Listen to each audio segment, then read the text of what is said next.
Oke,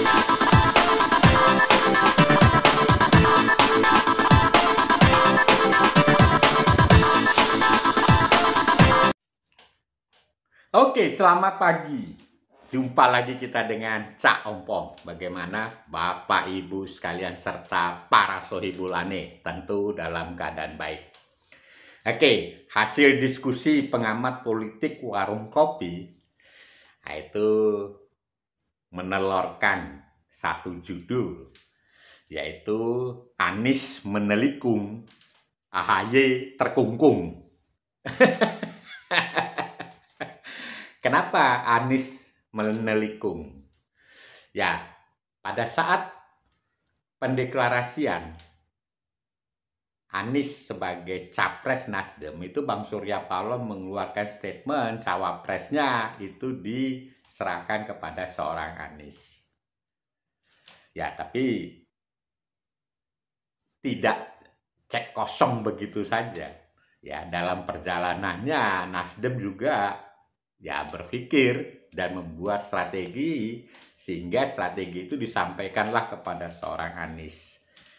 Yang Anies mengeluarkan 3 kriteria cawapresnya, yaitu satu adalah memberikan efek elektoral, yang kedua memberikan ya memperkuat koalisi, dan yang ketiga ya memperkuat kerja-kerja capres dan cawapres pada saat nanti terpilih. Nah, yang nomor 3 kita abaikan dulu, itu masih jauh. Nah, satu yang memberikan efek elektoral. Pertanyaannya, kepada siapa? Ya kan? Kalau AHY yang dipilih sebagai cawapresnya Anies, ya seperti yang sudah terdengar santer, ya bagaimana mesranya hubungan Anies dan AHY, nah, maka Nasdem tidak mendapat apa-apa. Jadi sudah memilih Anies, sudah menyetujui AHY cawapresnya, Nasdem tidak dapat apa-apa. Ya kan? Nah, itu kalau efek elektoral. Nah, yang kedua, apakah betul dengan dipilihnya AHY sebagai cawapres akan memperkuat koalisi? Ini juga pertanyaannya ya sangat ya menohok kepada semuanya. Jadi bisa saja dengan dipilihnya AHY itu justru malah tidak memperkuat koalisi. Karena apa? Karena akan terjadi kecemburuan, terutama dari Nasdem yang sudah mendeklarasikan lebih awal. Nah, gua dapat apa? Masa gua jadi tukang stempel? Ya kan, Nasdem tentu akan berpikir seperti itu. Ya.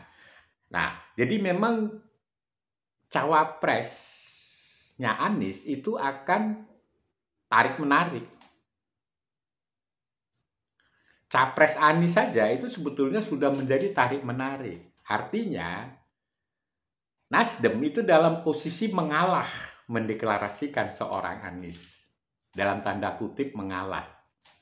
Yang diharapkan dari Nasdem adalah efek elektoral. Ya, bagaimana nanti tingkat keterpilihan atau DPR itu semakin besar seperti yang diharapkan dari Bang Surya Paloh, tapi dalam kenyataannya sekarang ini malah menurun gara-gara memilih seorang Anies. Nah, itu juga tidak tercapai. Memperkuat koalisi, ini lagi malah lebih bingung. Ya kan? Bagi Nasdem yang sebagai leader, itu bingung, nggak dapat apa-apa. Belum lagi masuk ke finansial. Siapa yang membiayai apa? Wah, ini luar biasa lagi. Cak Ompong masih ingat itu kata-katanya Bang Surya Paloh. Isi kantongnya bendahara PKS itu berapa? Artinya finansial ini juga ya, uang sebagai motor penggerak. Nah, ini sangat penting. Siapa ini yang bertanggung jawab? Kalau itu tanggung jawabnya Nasdem, sementara Nasdem tidak mendapat apa-apa, tentu tidak mau. Ya, itu dari sisi Nasdem. Dari sisi AHY dan Anies, momen Pilpres 2024 itu momen yang sangat penting. Bagi seorang AHY, ini adalah panggung agar ya ketenaran seorang AHY sebagai politikus itu akan terus menanjak. Kalau ya di Pilpres ini AHY tidak berperanan, ya maka AHY akan tenggelam 10 tahun kemudian. Ya. Jadi bagaimanapun seorang AHY itu harus tampil. Nah, ini yang menjadi menjadi api dalam sekam. Ya. Dari kubu AHY, ya mungkin mereka berpikir, oh Anies kok menelikung begini.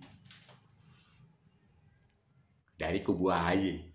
Nah, kalau Anies memilih cawapresnya bukan AHY, maka AHY akan terkungkung ya 10 tahun lagi. Ya, kalau PKS sih lebih kepada penggembira saja, karena secara otomatis PKS dengan dipilihnya Anies sebagai capres itu akan memberikan efek elektoral kepada Anies. Itu otomatis. Karena ya secara hubungan emosionalnya kuat. Ya, Anies dan PKS. Jadi hubungan emosionalnya Anies ke Nasdem itu sebetulnya nggak ada. Lebih kepada PKS. Nah, sehingga Nasdem juga membuat strategi yang harus menguntungkan Nasdem. Jadi ya Anies menelikung, AHY terkungkung. Oke, sampai jumpa lagi kita.